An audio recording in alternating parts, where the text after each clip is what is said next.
Silele kunjini lo polista ngoma. Ia ole, elele. Ia ole, silele kunjini. We've often heard the saying, the circle of life. As children, we've also sang the song, God's love is like a circle. Why a circle? And helping us to understand the importance of the circle is Ubaba Pathisa Nyathi. Baba, Linjan. Thank you, Norma. How are you today? I'm okay. I'm okay. That's good. Yeah. So, Baba, I want you to help us understand what the circle is in terms of us as Africans. Okay. Being a teacher, I brought some aids which I will use to demonstrate what I'm referring to. Let me start with this tube, pipe. Now, that's a circle. Yes. This is the beginning, so that we are clear about what we are referring to. When it's like this, the first thing that we learn about it is it has no beginning, no end. You can't say it starts here, ends there. No. With a circle, there is no beginning, no end. This is one important characteristic of a circle. But at the same time, it is a cycle. We are going to talk about that. Yes. So when we look at this circle with no beginning, no end, then what does it represent? In Africa, we say, whether you are coming from Nigeria, Ghana, the rest of Black Africa, it means the same. Okay. No beginning to no end, and therefore symbolizes continuity. There are words that relate to this circle. Continuity, it will also refer to eternity, endlessness, perpetuity, immortality.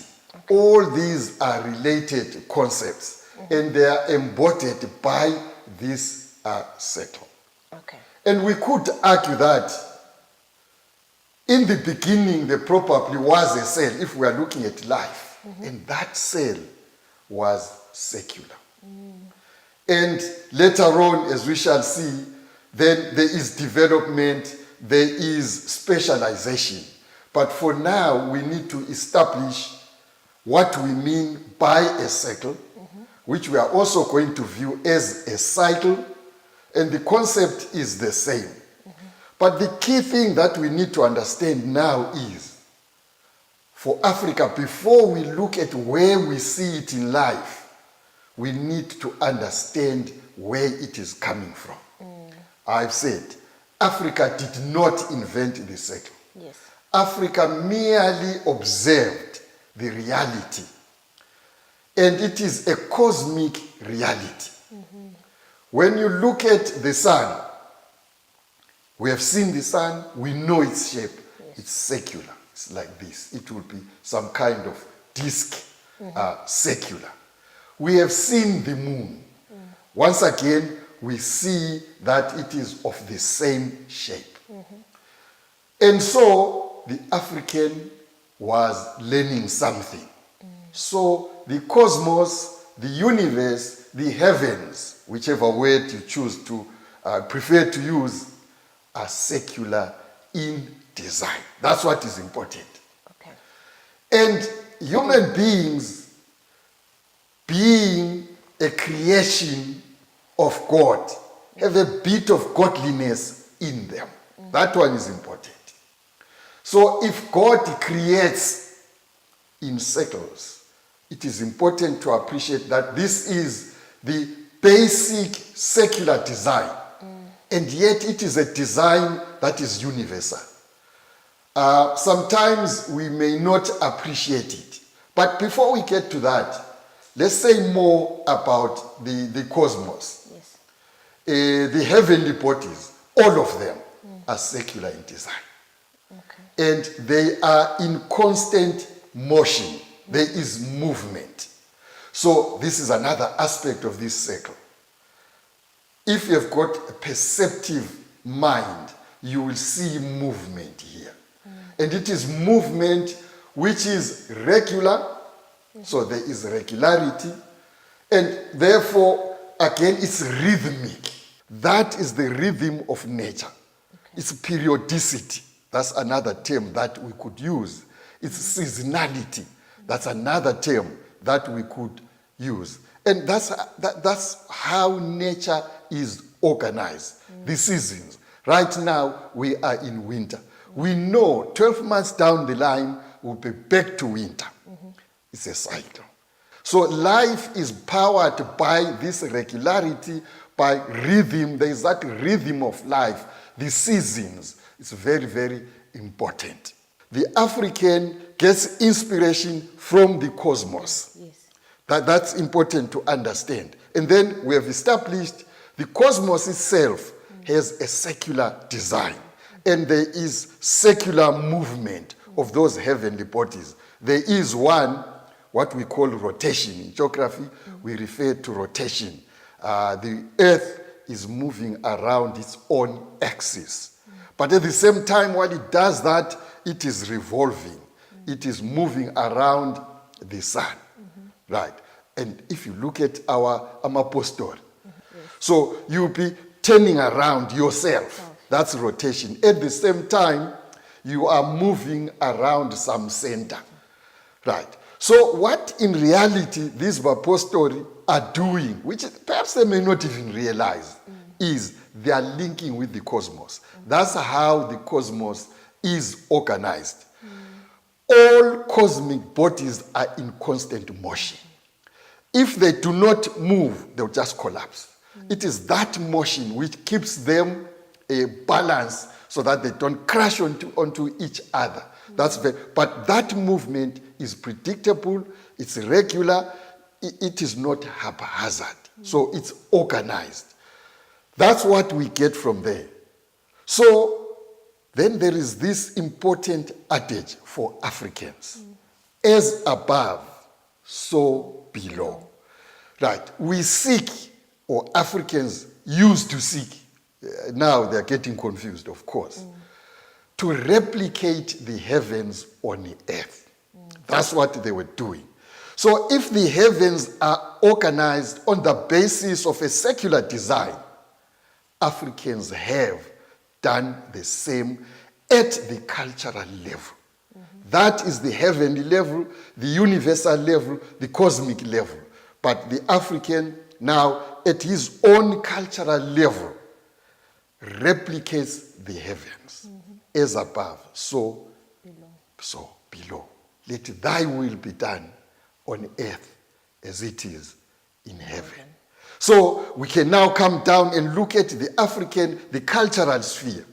There you are going to find circles. Whatever it is that he makes is not rectangular, but secular in design. Okay. Now we begin. This is a basket. Yes. An African basket. Typically, Ndebele, Zulu, Xhosa, Tswana. It's different from what the Tonga, the Shona, the Kalanga, and the Venda would make. However, this is a coiling basket, typically in Ndebele, but of course, you are going to see a similar basket, coiling basket among the First Nations, what used to be called the Red Indians. I saw one in Vancouver at a museum. But what is important about this is the shape, is the design, which is a cosmic design, already now copying the heavens.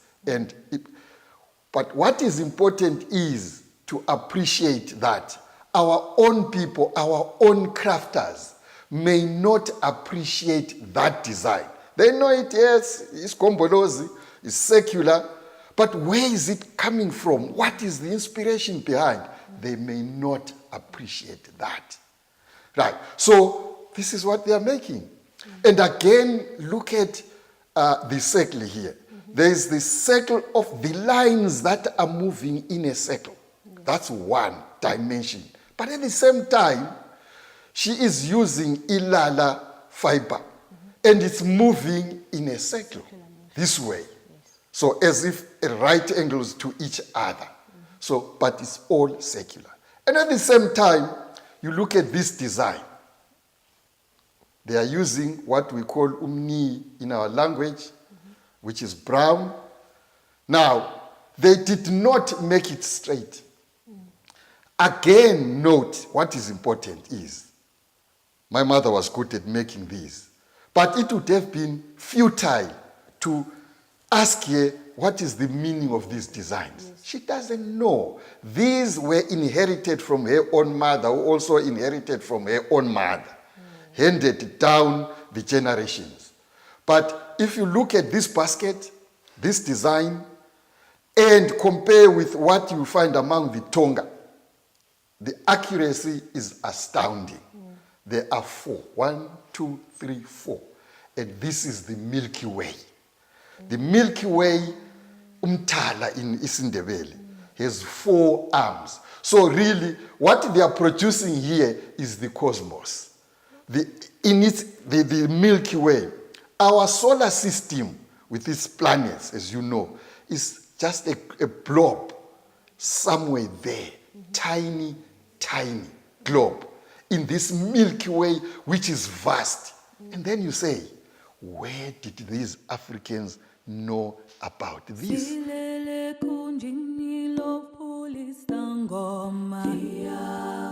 will call it umoya.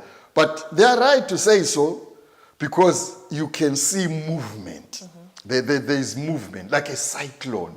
So there's that movement. But I say, how did they know that the Milky Way had 4 arms? You look at the Tonga basket, it has 4. The Ndebele basket, it has 4. But anyway, for our purposes now, is that it's a secular design. If we look at another type of basket, this one, it's a winnowing basket. Yes. But again, it's secular. This is what we find. We look at there, this is a wooden plate. Once again, it's secular in design. Of course, here there is a weakness because people now do not understand. This flat surface or end shouldn't be there. The person who was teaching me these things at a tender age perhaps said, look at our nose. It's smooth. You don't have this one. But anyway, be that as it may, what you see is something that is secular in design. So when we are performing, we are singing, performing a dance, once again you are going to see a secular design. That's what we do. You then come to our architecture. Look at the African hut. You are going to find a roof that is conical. But you ask yourself, what is a cone? It's a secular design. A secular design with the bottom part. That's where you have the largest or longest, call it diameter or radius. Then it tapers, but it is essentially secular in design. It's cone on cylinder. That cylinder is secular. It's important to appreciate that something cylindrical is secular because you can cut it into an infinite number of circles. So it is secular. Now, if we look at this one, this is building by nature. Okay. If you look at this is cylindrical, but it is secular in design. That part is secular. I think I got this, I'm looking at this, either Kenya or Tanzania. That's where I bought this one. But I loved it because it was secular, and this is the secular design in nature. Because this is from a plant. This is not, it was a natural object and then turned into a cultural object. As a natural object, it was secular in design. Both the head part and the handle part. But look at how the African now then intervenes. He provides it with a mouth, uses a knife or something sharp to make a mouth. And the mouth is secular. So imposing a circle on something that already is a circle. That is important to appreciate. So that's Africa, but that's natural. So we have copied nature. So in our nature, that's what we make things like that. So I said in our performances, you look at our drums, the drums that we use for producing music, they are secular in design. You look at our kettle buyers, kettle crawl, kettle pen, they are also secular. When we sit at court, again you are going to find, we can go on and on. What you are not going to find in African cultural sphere is things rectangular. You don't find that. Nor do you find them in nature. You don't find the rectangular design in nature. Once upon a time, even Westerners were coming up with similar designs. If you go to England and look at the Stonehenge, it is secular in design. You go to Rome, you find the Colosseum, it is also secular in design. So that was natural. And so when you are looking at the circle, it encompasses, encapsulates deep African philosophy, deep African worldview, deep African cosmology. Because the circle represents that unity, that interrelatedness, the interlinkages, cooperation of various parts making a whole. That is the ecology. That all these aspects are related, and there is a very, very delicate balance, which is very, very important.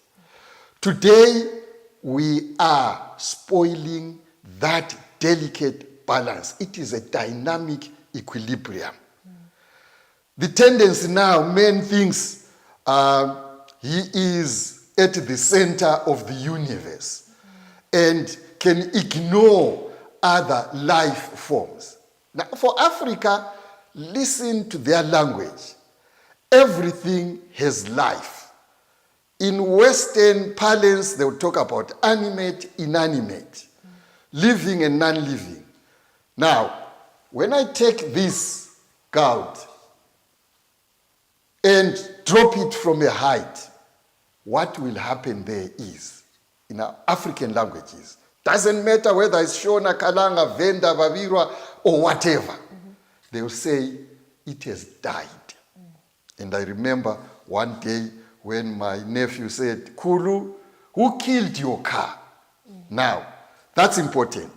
The words that he used are African words. I mean, they are English words. But the thinking was not English. In English, a car does not die. But in our language, which expresses our thought, a car dies, a goat dies, a cup dies. But can something without a life die? That's the question. It will not die. So, to the African, everything has a life of its own. It is different from my kind of life, but it is life all the same, and that's what matters. So, when we are looking at Africa, what then becomes critically important is the respect that, because these other things have life, you respect them. Very, very important. When you are looking at a tree, it has got life. That one is pretty obvious. But the other things like stones, they've got life of their own. You respect them. You want to maintain that balance. And it's a dynamic balance. But what now humankind is doing is disturb that balance. And the result is these tsunamis. The result is this cyclone Nyathi, the one that we had recently. And when you begin to destroy, to disturb that balance, the delicate balance, Mother Nature, Mother Earth will seek to restore the balance. And when that balance is restored, sometimes it is catastrophic, very devastating. So ultimately what will happen is the culprits, the human beings who think they are civilized, they have got modern technology, that technology will not stand when a tsunami is there. Doesn't matter how advanced your technology is, technology against a tsunami is useless. Against a cyclone of the one that we experienced not so long ago in Zimbabwe is disastrous, like what has just happened to you. Silele kunjini lopulisa ngoma.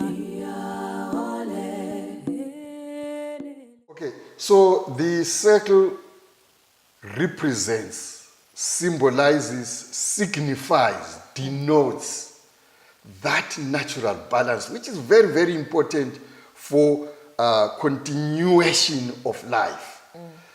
So if we disturb it, I think the consequences are too ghastly to contemplate. And we are going to have the tsunamis, the glaciers are melting because we are putting in more carbon dioxide, which then is leading to global warming, which is most unfortunate. So what is going to happen ultimately, the world will realize that African thought was or sought the balance because they considered all aspects of the universe, the earth, related with a life of their own, and that respect was critical. That respect today is not there. We just mine and mine and mine. Our planes are flying high and emitting a lot of carbon dioxide into the atmosphere with disastrous consequences. Now we have no respect for nature. You look at Africa, it had that respect for nature, for the wilderness, which you read about in the Bible. Africa respected that. So all that is represented by the circle. The circle has no end. Life on earth, no end, if you consider the balance and respect it. Okay. So, Baba, can we say that people's ignorance of the African cosmology and the circle is affecting how we even govern? Like, look at the court. Like you said earlier on, Uguti, back in the day, our court, we used to sit in a circle formation. The church is, in the church now, we're sitting like in a rectangular formation. And considering that to be spiritual ground, are we not sort of disrespecting our nature and the African cosmology? I agree with you entirely. What is happening there is we are ignoring critical principles. Principles that perhaps are not even confined to Africa. Okay. These are universal. When we talk about this design, the secular design, it's not just the African cultural world which is like that. It's everything. So the rebellion and the coup that we have staged, that humankind is staging, championed by this thing called civilization, is going counter to this secular design and what it represents. What is happening now is we are destroying that balance. You get to a church which is meant to be spiritual, because, please, let's get it very clear, nobody is going to see God walking on foot. There's been nothing like that. God is spiritual.